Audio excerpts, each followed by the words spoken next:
Yeah, that's right. I see the chat. I see y'all rocking. I see y'all coming.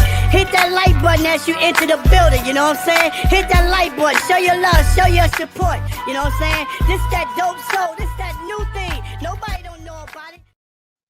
Hello, Knick family. Welcome to Lunchtime Live, the Knicks recap and reaction show. Geoff and I. I'm your host, Stephanie, a.k.a. Queen, joined by Jeff Klafter of the Happily Ever Klafter Daily Sports blog. Link in the description. We are here to talk about the Knicks 2024 to 86 win versus the Indiana Pacers last night. A game without Brunson. Listen, I have to be honest. This is the dog days of the season for me. I think the Knicks have 12 more games, and I'm just having a really hard time generating the energy needed to get to the end of the season. Hopefully, Jeff is doing better than I am. I can't wait until playoff time. But I try to find different things to hold my interest. So they were playing without Brunson. So I said, all right, let's see how Alvarado plays, with extended minutes. Let's see how the team plays, period, without Brunson. Listen, this was not, the Knicks are a really good defensive team, 6 on the season, 4 in defensive rating since January 1st, but this was not a defensive game at all. You could talk about the points that they held Indiana to, but Indiana still shot 52% from the field and 45% from three. I think the blowout was more about the possession game, which the Knicks dominated. 15 more field goal attempts, 11 more offensive rebounds, 7 second chance points, only 9 turnovers. To me, that was the difference in and they shot the lights out of the ball. And and that's the spread we see. It was not defense, but we're here to talk about it. It's good on a night in which their defense wasn't there, that they were able to, put up 6,000 points. Jeff, welcome back, my friend. I missed you. For those who don't know, Jeff's mom passed a few months ago, and this past week, correct me if I'm wrong, they had one of the memorial services for her, and so Jeff was absent, and I just took that time to just take a break, quite frankly. So I know you guys haven't seen us together in a while. Jeff, how are you feeling before we get into this Knicks game? I'm doing really well, actually. It was good to see a lot of people at the funeral. Mom had a lot of friends at her church that she went to, and it was good to see them. And I saw a bunch of family members, her brothers and sisters, who I hadn't seen in ages, a decade probably or more. So it was good to catch up, and it was good to and I got through the eulogy without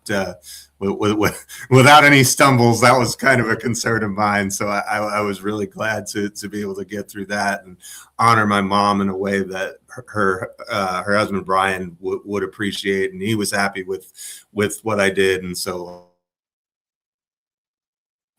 big worry. So it passed without incident. We got one more to go, but it kind of felt real for the first time in a long time, because she lived in Tennessee and I'm in Texas, and so I don't see her every day or necessarily talk to her every day. And so it was kind of crazy that like I was there, I saw Brian, and she wasn't there. It really kind of hits you in the face. But I'm so grateful to have this Knicks family and this community that's very gracious to me and has been very kind to me. And thank you for helping me in my healing process. And if your mom is still around, call her and tell her you love her and hug her. That's all I'll say about that. Let's get back to basketball, though. All right. Shout out to the chat, replay gang. Shout out to Instagram. We appreciate you being with us this morning. Facebook as well. YouTube, you already know. X suspended my second account, so I'm no longer on X. I'm not fighting with them. I sent them an appeal of the suspension like 2 weeks ago. They didn't even bother to reply. The 2 people they have working in that office. So it is what it is. I'm not on X. any longer. But yeah, Geoff, give me your thoughts on the game. Okay. Geoff has froze a little bit. All right. So I will take it from here. Like I said in the introduction, the Knicks shot the lights out of the ball. They shot 55% from the field, 44% from three. Let me just remove Geoff until he gets back. And that was basically behind Josh Hart and OG Anunoby. Josh Hart was 12 of 13 from the field. OG Anunoby was 10 of 13 from the field. Josh Hart was 5 of 5 from three, and OG Anunoby was 4 of 5 from three. Those two guys really helped with our efficiency. Karl Anthony Towns had a really good game, but he was just 9 of 21, and the Knicks still wind up shooting 55% from the field, 44%, for the game. Okay, here's Geoff. All right, there you go, Geoff. What West Texas Wi-Fi, you never know what you're going to get. I know. Your thoughts on the game? Yeah, it's not something you want to get too high on. I think the Indiana Pacers were down to like their 15th string, and no Siakam, nobody. So TJ McConnell still roasted and toasted us for his time in the game. I think Obi Toppin was their leading scorer, and I think he played like 8 minutes. So we didn't defend well, but it's a game. It's on St. Patrick's Day game, and a season that I think the Knicks are as much anxious to get to the postseason as you are at this point, and as we are. But these are important games. Whether we have season fatigue or not, it's really important. We're now 20 games above 500. We've got 12 games left, and so it's really a big push. We're a game behind the Celtics. I think it's going to be a difficult stretch. I think we've got Charlotte twice. We've got Boston at OKC. So we've got some big games going forward. So it was important to get a win like this. And I think one of the biggest things about this game is it allowed Brunson to have almost a 5-day rest. Assuming he's healthy to come back for Brooklyn, right? Because we didn't have a game the night before, and we don't play today, and we don't play tomorrow. So it's really good for him to get healthy and get some rest and be hopefully at peak form come crunch time down the stretch, because we're certainly, I don't think last night's final is indicative of what we want to do going forward. Brunson is much more important to this team than I think we realize sometimes. Yeah. I mean, I'll just piggyback off of that part, because shout out to JJ. Fans already saying, "See, we don't need Brunson." Fans waiting to turn on him. I don't get it. I will say this: most of your best players in the league are ball dominant, right? If they're not playing the center position, and so it takes them a little time to set up their shot. And I think Mike Brown has done wonders with Jalen Brunson. In my opinion, it's taken less time for him to get his shot off. So when you have a ball dominant, and that could be KD, that could be whoever it is, when they're out of the game, of course the ball is going to move better, because the guys that are left, particularly on the Knicks, are usually guys that are better off the ball than generating their own offense, right? So you're not going to get a lot of dribbles from them.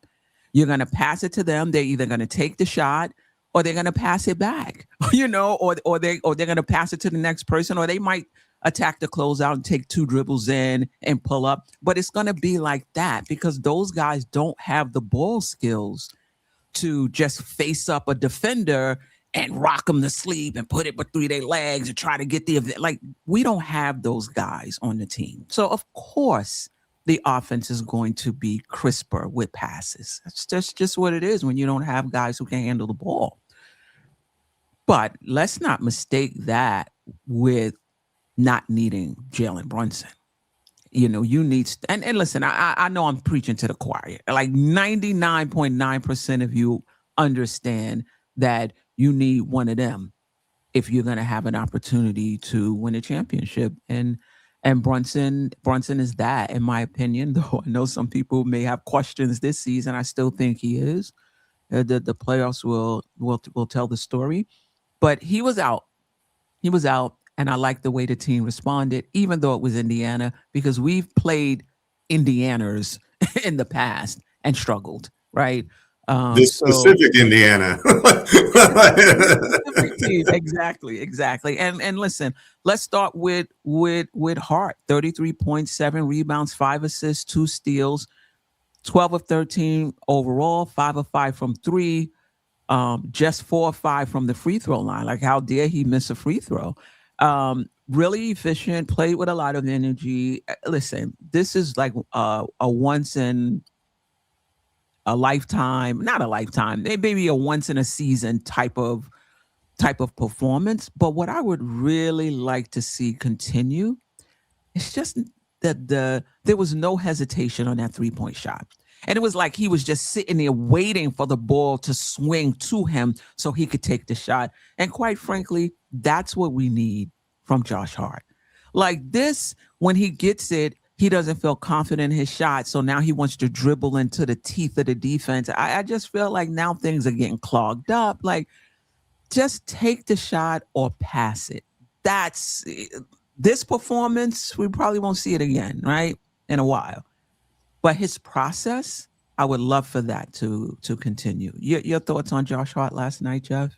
Well, it's an elite performance, all-time NBA performance. To shoot 90% on a 30-plus point performance with over 5 assists and 5 rebounds. I think there's only like 4 other guys in the history of the league who have done that. And one of them's LeBron. Larry Bird is another one. And so you're talking about like monster territory as far as the game that he had. And so, you know, obviously you're 100% right. Hart's not going to do that on a regular basis, but we don't need him to do it on a regular basis, but we needed him to do it last night, right? Because Brunson was out. We needed someone to step up and pick up the scoring mantle, and he did that. And that's what you want to see, is that not that you expect it from him every night, but that if on the occasion that you do need it, is he gonna step up? And he did that, and kudos to him. And it's funny that you know, he's been a lot of the target of, you know, get Josh Hart out of the starting lineup and all of these stuff for a good part of the season by a lot of people, including myself. Mm-hmm. So for him to have data supports it, to be fair. Yeah. And so we, you know, it was good to see him have that kind of a night, and you know, it wasn't like it was against a lot of defensive pressure, but still 90%, 12 of 13 from the field, that's incredible. And Josh Hart is a critical piece to our team, and he proved it again last night. And he really is a terrific player. It's jack of all trades, master of none, whatever you want to call him. I think he's a critical piece to this team if we want to win a championship. Which Josh Hart are you going to get? And it's not even the shooting, the energetic Josh Hart. You know, that energetic Josh Hart is really what we need. We need that junkyard dog Josh Hart, basically. Sure, if he shot better, would that help? Sure, you know, no doubt about it. But that energy, that diving on the floor, that, you know, just doing whatever it takes, whatever the team needs in any given game, that's the Josh Hart that we need. And statistically, if you look at his stats, you would say, okay, he's delivering. But to the eye test, I just feel like there are some games where he just takes it up a notch, and you're like, that's him. That's who I remember. Well, when I think part of it is when Hart is bad, it's like want to tear your hair out bad. It's like he's missing rotations because he's overplaying in the paint, or, you know, he's out of control on the dribble on the fast break and he's throwing the ball away, or he tries a fancy pass that there's no way in God, on God's great earth that it's going to get through to where it needs to go. It's the mistakes which are less frequent than we think they are, but they just are glaring. So I think that sometimes it gets it gets overblown compared to his overall impact. I don't know, but I feel like he's shooting the 3-pointer really well this year. I think he's up at 39%. Is that right? Yeah, he is definitely above league average. I just think there's too much hesitation instead of just pulling the trigger on it. But you're absolutely right. The percentages are above league average. And I think what you're saying is spot on, though, because I think what happens is one of the reasons he's at 39% is because he's keeping that volume in check. When he doesn't feel it, he doesn't shoot it, right? And so I think that as frustrating as that is, right? As we always want to say is shoot the ball, and I think it's true that shooters shoot. I'm not sure that he's just a shooter, though. I think that he's the kind of guy who is, if it's in his spot and he's feeling comfortable, he can knock it down at a good clip, but he's not a guy that you want to give like Dante DiVincenzo kind of volume to out there. You know what I mean? Right. Yeah, no doubt about it. I just put up a lead tracker. This is like a visual. I love that graphic. Yeah, this just visually lets you know how the game went last night. And you could see it was mostly the New York Knicks. The end of the second quarter, or somewhere toward the end of the second quarter, they made a little run. But the Knicks, responded. Yes, I like that Hart midi from around the free throw line. He likes that shot, and he's using it a bit more. I like it. I like it as well. Where do you want to go next, Geoff? And shout out to my cousin Jonathan, listening to us on Instagram. Appreciate you. I think OG Anunoby is probably a good place to go next. That man was all over the place. I mean, he's hitting his 3-point shots. But to me, what I love about Anunoby, and not just last night, but his attacking the basket has been outstanding. Is both on cuts and with drives in the middle. He really shows his strength. And when he goes up strong and finishes, he's really, really difficult to stop. And then when you have him hitting threes like he did last night, he was incredible last night. Like Josh Hart's performance overshadowed OG's because Hart was like once in a lifetime performance, twice in a lifetime performance. But OG Anunoby was excellent last night, and I loved his process. And when he's attacking and getting downhill, we really see good things from him. And part of it was a lack of resistance from the Pacers defense, but a lot of it was on him and his process and his attack mode. And he really looked good last night in terms of scoring the ball and getting to the cup and being a force. And something that struck me on the broadcast last night, Mike Breen said that he's 17 out of 20 on the season in crunch time free throws, wow. which I thought was super impressive. I was like, wow, that's really, really good. He hit a couple big ones the other night to put Golden State away. But, I really feel like Anunoby has played a lot better since the All-Star break. And it's kind of ironic that as Bridges is kind of falling, OG is kind of rising at the same time. And I think that's kind of a boon for the Knicks. I mean, if you're going to have one of them slump, you might as well have the other one surge. And, obviously we'd prefer they both surge, but if you definitely don't want them both slumping because, a lot of the calculus, Towns and Brunson need to be our top two scorers, in my opinion, but we need consistent production from Bridges and Anunoby if we're going to be the best actualized version of ourselves. And so it was really good to see OG step up yet again. I mean, he's been doing it a lot lately, but excellent game for him last night. Yeah, I thought so too. To your point, 26 points, 8 rebounds, 4 assists, and a steal on splits of 769, 800, 1,000. 100. He was 10 of 13 from the field overall, 4 of 5 from 3, and 2 of 2. And he was the one. I mean, Josh Hart's baskets were kind of spread throughout the game, but in that second quarter, First half, he came to life. Second, I think it was the first quarter. He did most of the scoring for us, if I'm not mistaken, and then scored the first basket of the second quarter. And his body strength is incredible. I just have to temper my expectations because I just see if he could ever, and it may be too late, now, but if he could ever become the two-way player that he has the potential to be on a consistent basis, he's on another level. Like, you see these dominating defensive performances, and then you see these dominating offensive performances, because OG Anunoby, one thing about him, he doesn't settle. He gets the shot he wants. He gets the shot he wants. If he wants to go to the basket, he's going to the basket.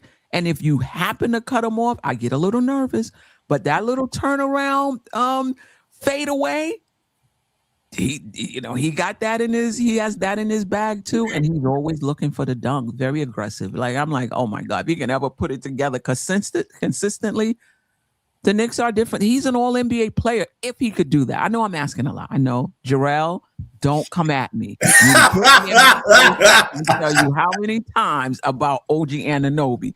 Just let me dream about what could be if he was ever that on a consistent basis. But yeah, shout out to OG Anunoby last night, and I think he's going to be huge for us in the playoffs. I really do.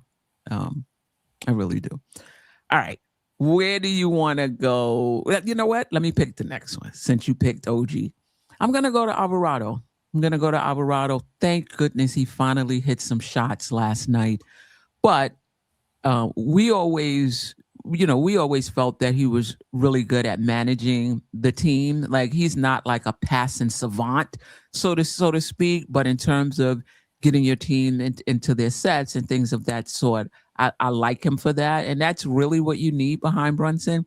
But without Brunson last night, 16 points, 10 assists, 2 steals, just 1 turnover. He was 5 of 10 overall, 4 of 7 from 3, and 2 of 2 from the field. And listen, from Alvarado, if you can manage the team and shoot just league average from 3 in the playoffs for us, my goodness, that would really, really help. But I thought he was more than solid last night. Your thoughts? Well, it's funny about Alvarado, and I think what's so frustrating is he's like a 34% three-point shooter, which isn't like awful, but seems like he has a game where he's 8 of 9, and then he'll go 2 weeks without making him. Right. He made one like, hallelujah! His shot was falling for a change. But I'm kidding mostly, but I think it speaks to something that you were asking for a long time before the trade deadline, right? You're like, let's get another playmaker in here, and I think that, we had that a little bit with Campaign last year, and I think Alvarado does a lot of the same things, and so I was really pleased with his floor game last night, and really his 1 turnover was in garbage time. Like, it wasn't even really a big deal as far as I was concerned. But if you're going to talk about a 10-to-1 assist to turnover ratio, with the requisite dog defense that he always plays, I mean, he's always tough. Sometimes he's overmatched physically, but I mean, he's always going to give you 100% effort and guard 94 feet. It's kind of cool for him because, a guy who went to Christ the King, his first start at Madison Square Garden, and then to come out and have a double-double is, to me, that's really cool.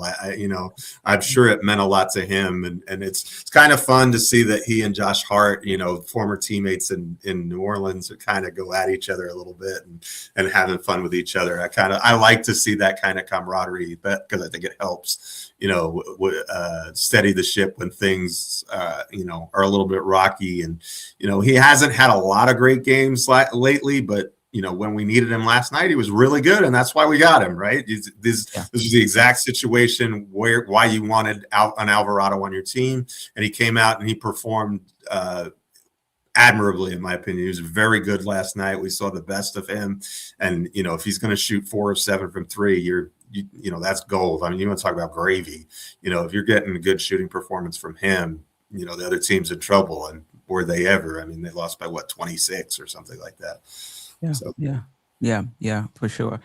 Listen, Brunson may get into foul trouble. It rarely happens, but that may happen in the playoffs. He may have to miss a game.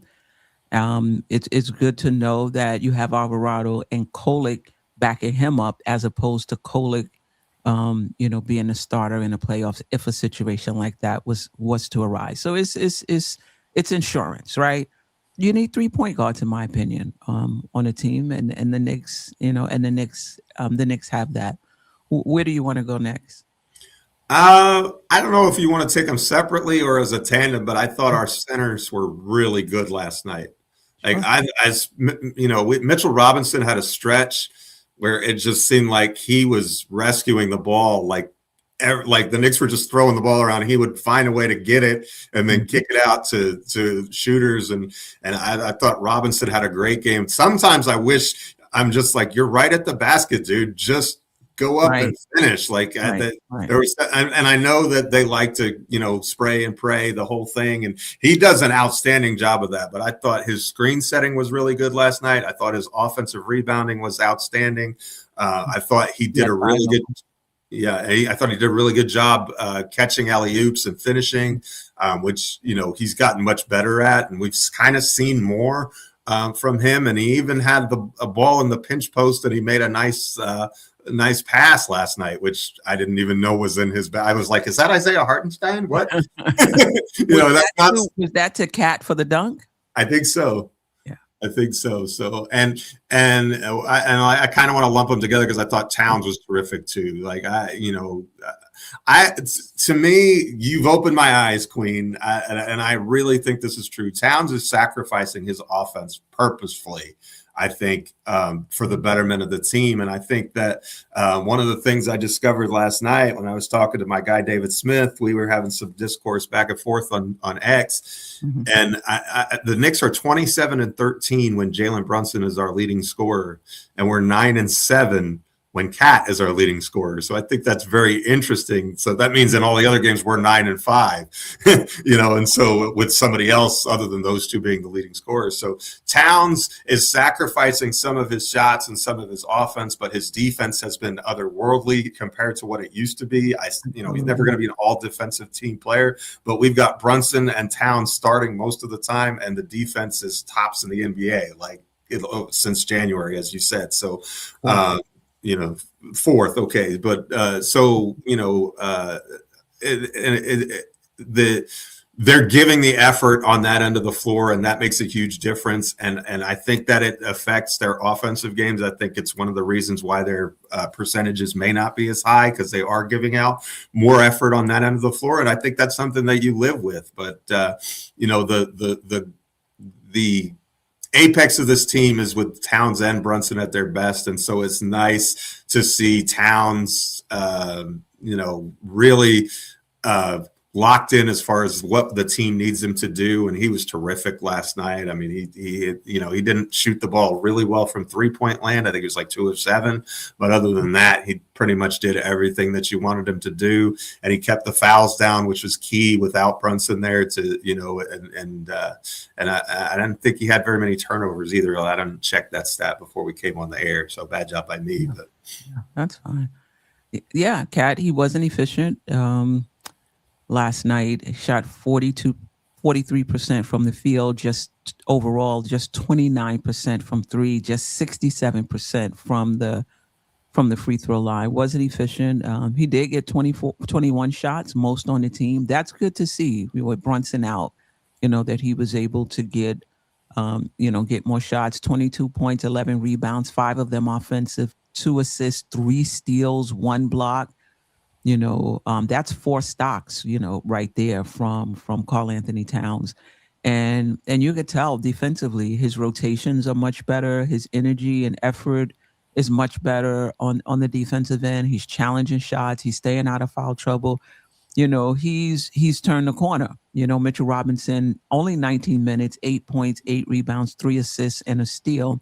He also had 5 offensive rebounds. So yeah, I thought both of them played well when they were in the game last night. And it's good. We talked about this when the season started. It's good to have this rotation, this lineup versatility, right? And he used it last night with those two, and it definitely and they played together some and were effective. I thought that was interesting. They worked together.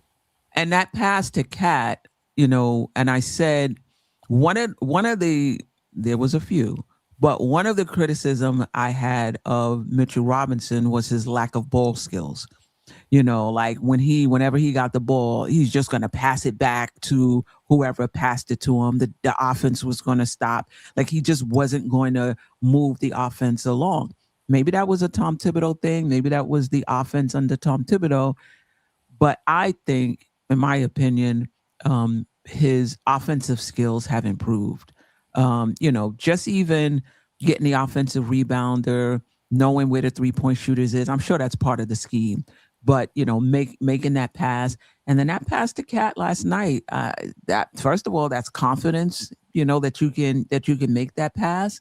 So I just think his offensive IQ, his skills when he has the ball in his hands has improved. In my opinion, I know Delusional will probably argue it's always been there, Queen. It's always been there. Tom Thibodeau was holding him back.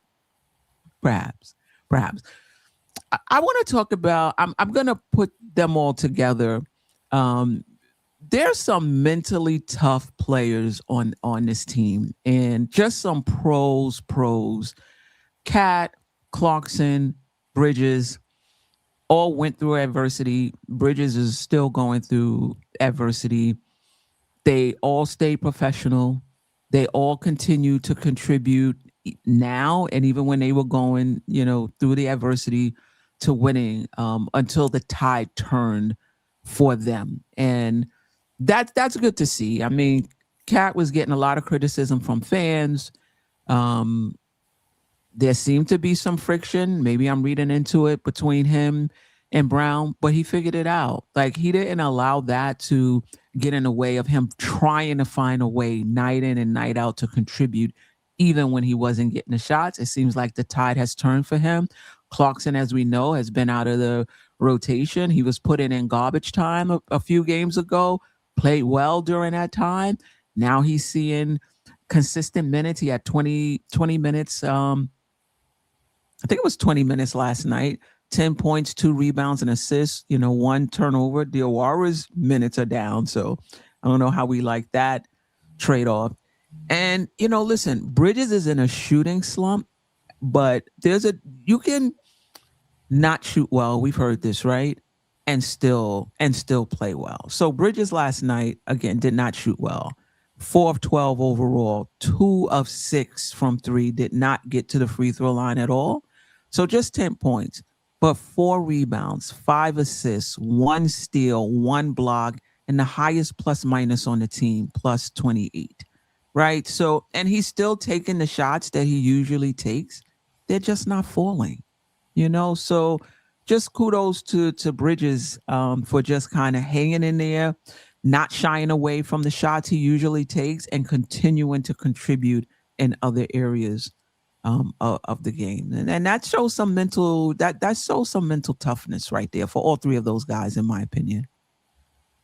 Yeah, I think that let me hit them one at a time, I guess. So Clarkson really been playing well of late. I even thought defensively, he's been really good at fighting over screens and not being lackadaisical, which is, I kind of think, one of the reasons why he got out of the lineup in the first place. I mean, he still does the things that he does on offense. Like, he's a potent player.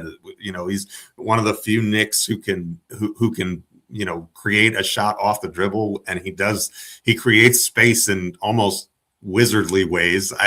He's very, very much, so you don't think he's got anything, and then all of a sudden he finds a way to get the ball up at the basket. It's kind of amazing. But you said when we signed him that there are going to be times when you just need a Jordan Clarkson. And I think that that's true. I think that there might be a time in the playoffs where we just need a shot in the arm offensively, and he can come in and be an Alec Burks and, just give you 14 points in a quarter all of a sudden just because, he's a change of pace and, he stayed ready, and that's one thing Mo Diawara needs to do. Cool Mo D needs to stay ready. Just, this is not like a Thibodeau situation where you're banished for good, right? We thought Clarkson was, but Clarkson worked his way back in. So Mo's going to have a chance to work his way back in. But I think it's fair to say that Diawara hasn't been great the last 2 or 3, at least in my opinion, the last 2 or 3 times we saw him. He takes a ton of shots, and he sometimes is getting lost defensively, and so I think it may be just a situation. Okay, we're going to pull him out of the lineup, let him reflect a little bit, and see how these other guys are working and doing, and kind of then plug him back in later on. Although we may not be plugging him back in later on because Deuce McBride is really, really close to a return from what I heard on the broadcast last night. So kind of have to wonder if he and Clarkson are both going to be back to situational once McBride is back to a regular complement of minutes. But kudos to them for staying ready. And I thought, I'm not a big Clarkson fan, but I thought he's been, not just last night, but since he got inserted back in the lineup, I think he's been extremely good for the Knicks, and just his defense has been better, and he's creating shots, not just for himself but for others. I thought he was really fun to watch in Utah. To beat his old team, he was really great, and I think just from that point forward, he's showing what he can do, and so it's really a gift to be able to have the luxury of a guy like a Clarkson and even a cool Mo D that, some nights they're not going to have time, but then you can put them in and you can expect that when they do get in, they're going to do big things. And I think that professionalism is the proper word for it. Right. There's not, when you have a talented team as we had, sometimes there's just not enough minutes to go around, and Kolek gets thrown in that pot too sometimes, right? He'll go from DNP to, okay, last night he's getting 15 minutes because Brunson wasn't in, and I didn't think he played great, but he didn't play poorly either. And so I think it's important that these guys stay ready because you never know when your number is going to get called. So I was very, very glad you brought up Clarkson. I thought that was a good point. Yeah, and I'm not sure if Mike Brown is doing this on purpose, but I like the fact that a guy is just not banned forever. Like we saw that when Yabusele was here, and I know some would have liked him to do that, where he would get like 3-4, DMPs in a row, and then the next thing you know, he would get minutes for a few games. And I think psychologically, that's good for the players to know that you're never totally out of the rotation. And listen, there's 12 games to the season. You're going to need a Clarkson in the playoffs. I mean, other than Brunson, who else do we have who can consistently create a shot when the defense ramps up and everybody is covered and you have to generate a good look? Brunson and Clarkson. And listen, I'm not saying that means that he needs to be in the rotation, but it's better than having him sit on the bench for the 30 games leading into the playoffs, right? That he's getting some run right now. We're going to need everybody in the playoffs. Mike Brown is going to have to be, who leads the orchestra, Geoff? The conductor. Yeah, he's going to have to be a conductor, in terms of what do we need right now? Who do we need right now? And putting these lineups together in the playoffs. And I think the only person we haven't talked about is Shamet, who struggled mightily. He only played 15 minutes or something of the sort last night. 2 points, 1 rebound, and assist, 1 of 5 from the field, 0 of 3 from the 3-point line. It bees like that sometimes. He drinking out of the same water fountain that Bridges is. Although, I do want to say one thing about that too. I thought it was big that he kind of got some garbage time minutes and he hit a couple of threes, and those and maybe that gets him going again. Like he was 0 for 4, and so he hit his last 2.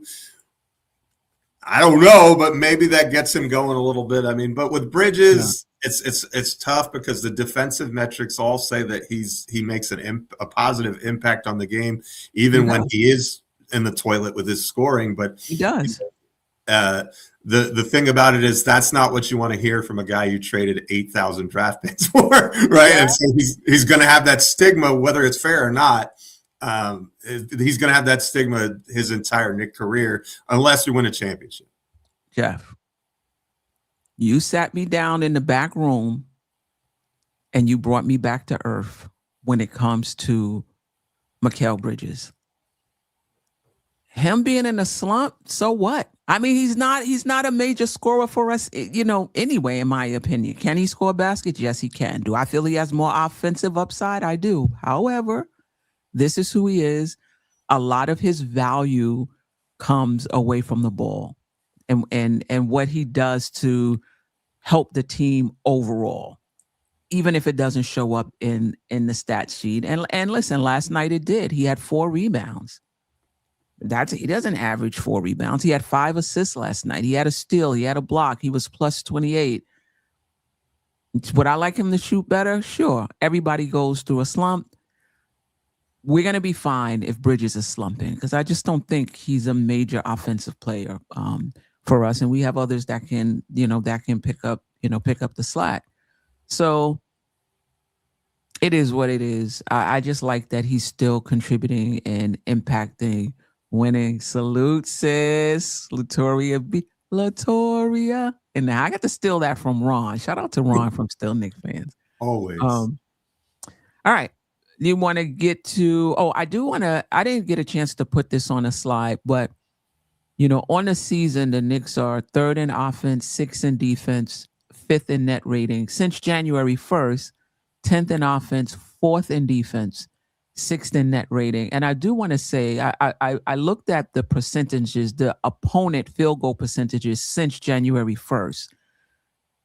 Opponent field goal percentage, the Knicks are 6th in the league. And on the season, they were always pretty good in terms of opponent field goal percentage. But opponent 3-point percentage, the Knicks are now, since January 1st, they're 8th in opponent field goal percentage. Now, it's not a clean stat, right? You have to kind of go back and see which teams they've played since January 1st. Probably some teams in there that's just not good shooting the 3 anyway, but that's a fairly decent sample size.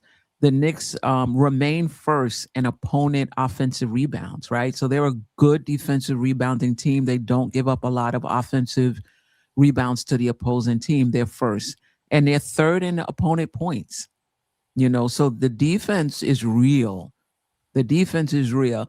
The offense, I know that they haven't been super great. Even the eye test tells you they haven't been super great offensively. So I tend not to get caught up in the 3rd because I know there's a lot of beginning season noise, 3 months of noise in there.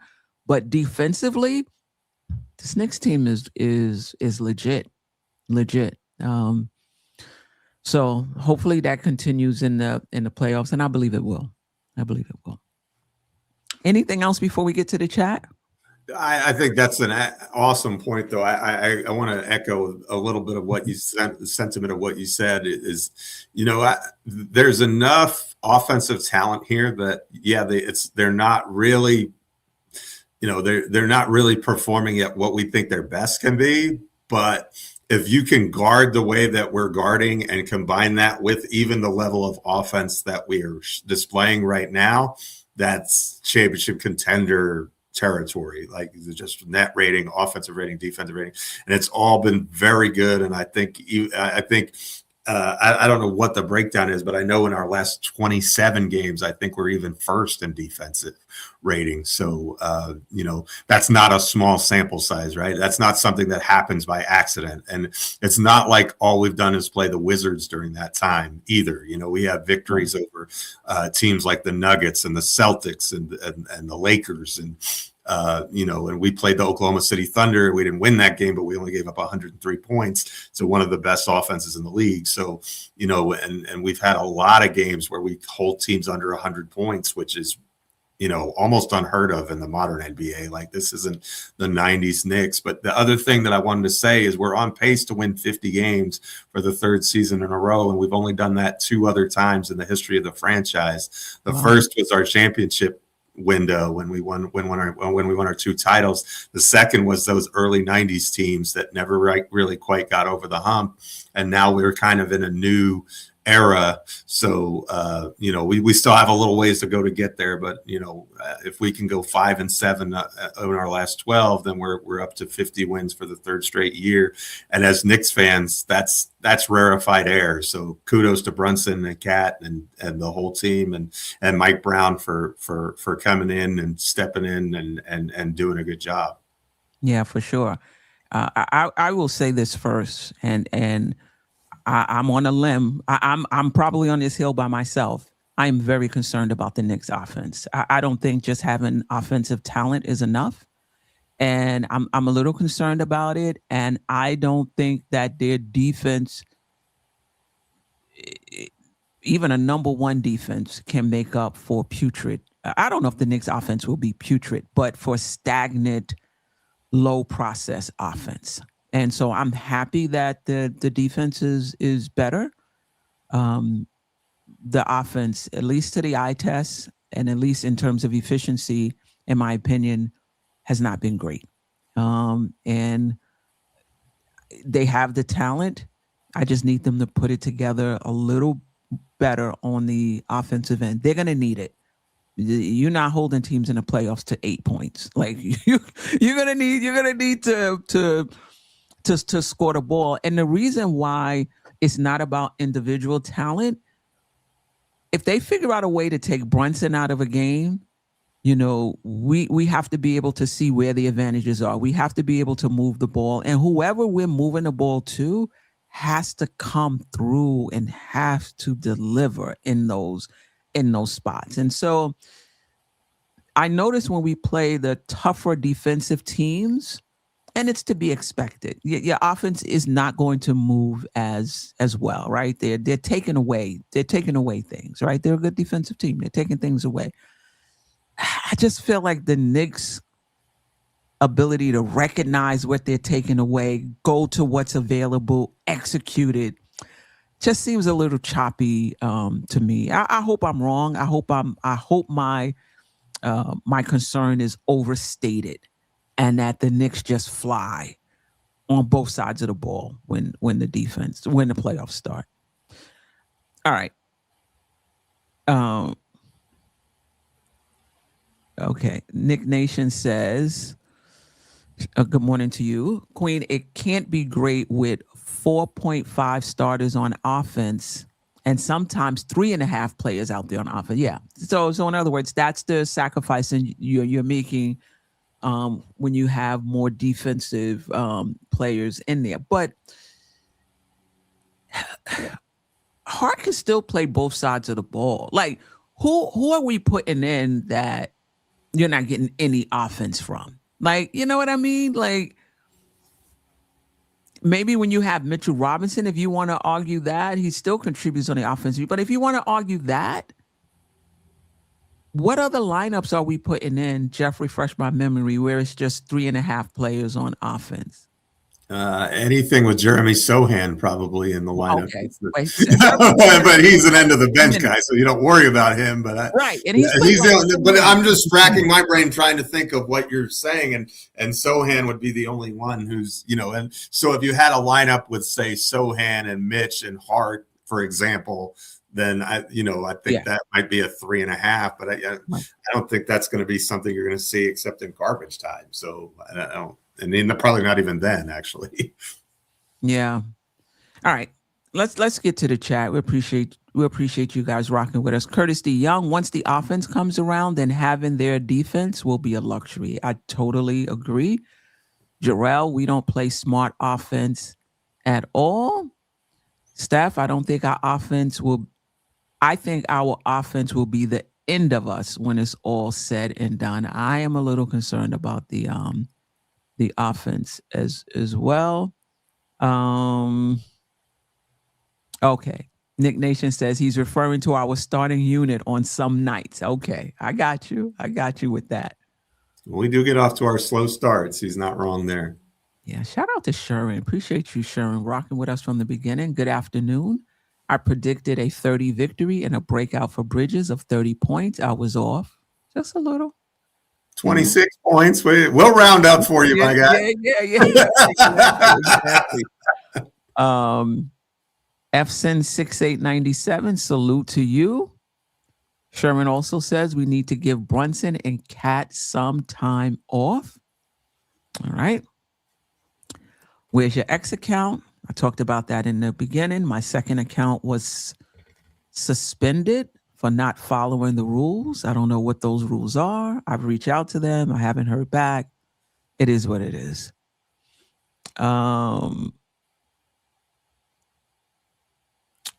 JJ rocking with us from the beginning. I like how Mike Brown left Bridges in the game. Sure.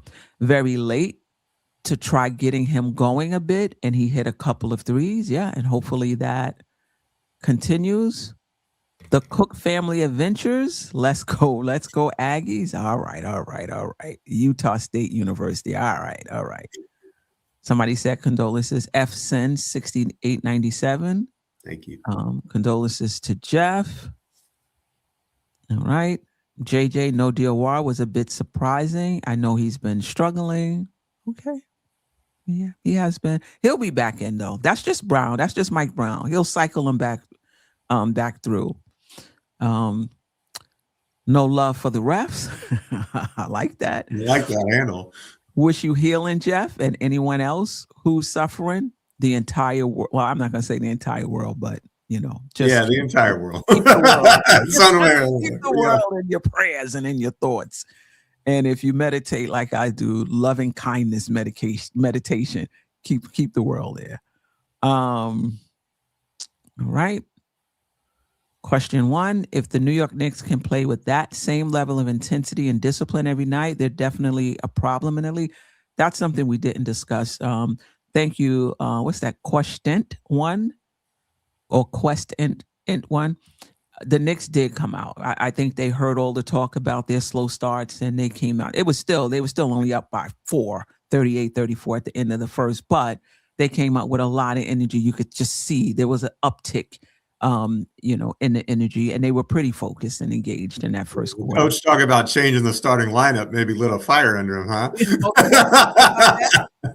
Mike Brown was really mad after the Warriors game. He was like, I'm not at the point where I'm going to change it yet, but we what did he say? He said, I've got 9-year vets in there. There's no reason I need to be calling 2 timeouts in the first 6 minutes. Absolutely. So he was really infuriated with, and then it wasn't just that game. He's saying that's been a pattern of late. So maybe that got him going a little bit. Yeah. The question is, did Carlisle hug Brown after the game? Probably not. Right. I don't want to hear Hart slander again. I mean, listen, Hart is up and down. I think that when he's down just a little, we act like the floor didn't fell out on Hart. That's the thing. Endgame said, I'll put it this way. You live and die by Josh Hart. His lows are pretty boneheaded, but I think it's outweighed by his benefits. I mean, the coaches must think so as well. Doug Boy, fresh music. Josh went crazy last night. Charles Turner III. I think Josh is back on the Mike and Ike's. Okay. Okay. We can't let Mitch Dimes last night, I guess, go unnoticed. I don't know. I'm guessing. Yeah, I liked it. We talked about it. Props to Mike Brown. He's been able to make Cat commit more to defense. Absolutely. We could talk about defensive schemes and the changes they've made, but you got to get the buy-in. Brunson too, by the way, not Brunson just Cat. Like Brunson too. He's really, both of those guys have been much more committed on the defensive end, in my opinion. Absolutely. If Mitch can score 16 and get 10 boards, if Cat doesn't take a lot of shots, it it shouldn't affect us much. I just don't think that's his game, and I think you have not getting 16. Has he had 16? Like I think he had one game where he had. Like, he didn't get. I love Mitch, my favorite player, but he ain't getting 16. Yeah. I see what you're saying. If Mitch can do that and Cat doesn't take a lot of shots, it shouldn't affect us much because we're kind of getting it from the position. I guess you're trying to say. I just wouldn't bet on Mitch because he has to be set up. Although I will say this, and not necessarily on an offensive thing, but I think that when Mitch kind of doesn't have to take the longer breaks, when he kind of gets in a rhythm where we're not having back-to-backs and he kind of stays in the lineup, he seems to be doing much better with that. I think this is like only the third time all year where he's had like 6 games in a row where he's gotten to play and he's kind of more lathered up and more in the flow as opposed to, when he's in the lineup, out of the lineup. And so that's encouraging to me because that's the playoff schedule, right? You're not going to be playing back-to-back nights in the playoffs. So that is a good sign that maybe we'll get to see the best of Robinson come the playoffs because he can really make a difference if he's on his game. Yeah. He's only played. They still keeping his minutes low though when he does play. He played 19 last night. Doug Boyd, Fresh Music. We have such a dangerous team. I think even with Tatum returning, it's the Knicks and Detroit. All right. Okay. Keep that energy. I like that. We really get both of the wings to work at the same time. How high can we fly doing that? All hands on deck in the playoffs. All hands on deck. They're going to target Brunson. They're going to target Cat. They're going to do what they can to make it difficult for them. If our wings are coming through, if our bench is coming through, we'll be able to mitigate the effects of that, right? We'll see. And how are they limiting Brunson? Are they doubling him and trapping him hard where it ends up we're getting a 4-on-3 every time? Or is it, are they using some other kind of coverage where they're constantly switching using size, kind of like Detroit likes to do? In other words, it's not always the same solution. A lot of it depends on how they're choosing to guard our best players. Like what is it that what is their scheme? And that I think will affect how we do. Yes. Great point. Salute to Randu. Did you see that super chat, by the way? I did not see the super chat. All right, let me get to the super chat. Shout out to Walter White, 820. Salute, Dope Soul Collective. Salute to you. We appreciate you, rocking with us as well, and we appreciate the super chat. We played the worst team in the NBA. Please slow down. I don't think anybody is getting beside themselves, right, over the Indiana win. I'm not never learned that. It's the first thing I said was we've been playing a G League team. So, yeah, for sure, slow down. But look, you got to win those games too, right? Like that's part of getting to your 50 wins. And, if we had lost that game or the Warriors game before that, the sky would have been falling. So when you take care of business, you take care of business. And guess what? Friday and Sunday are 2 more take care of business games, like Brooklyn and Washington. So, if you want to compete for the second seed, if you want to pass Boston, you're going to have to win those. You're going to have to take care of business in the games where you're a heavy favorite, and then also, win some of these more difficult games like against Boston and OKC. So, right. Right. Talk about watching paint dry. Like I'm so over. We got 12 more games that I cannot be more over it. And we got Brooklyn and Washington coming up. My goodness. Just get the W. I'll do my best. 38 assists with only 9 turnovers. Hopefully a new trend. 38 assists on 54 field goal made. It's easy to get assists when everybody's making shots, right? Right. Exactly. Shot the cover off the ball last night, so that the assists being up is not necessarily a surprise. The funny thing about last night and when we go against Indiana is we are supposed to move like they do in a motion offense, and we don't. Okay, who do we play next? Brooklyn and Washington. My goodness. Hopefully the Knicks aren't having the same malaise the Queen has, because if they do, we might get beaten one of those games. We gotta stay up for these next two games. We need to take care of business and not go down by 21 points in the first half because we sleepwalking through the first quarter. All right, last one. I gotta get back. For anyone who thinks Knicks can't turn it on in the playoffs, do you also at the same time believe that Indy can turn it around with Halliburton next year after all this wholesale losing this year? I think there's a difference, though, between a guy being out one season and starting the season with him, right? And then you have all season to kind of, turn it around. And you're right. There's been some changes with Indiana since he's been out. Good changes, if you ask me, with Zubac returning. Being traded there. But there's a difference between that and a team being together the entire season, playing up and down and like waiting for the playoffs to kind of turn it up. I think there's a little bit of a difference. But we shall see. We shall see. All right. Instagram discontinued their stream. I don't know. I think you only get a certain amount of time on Instagram. Is that what it is? An hour. I think it's an hour. Oh, you get an hour. Okay. Or 100 minutes. Okay.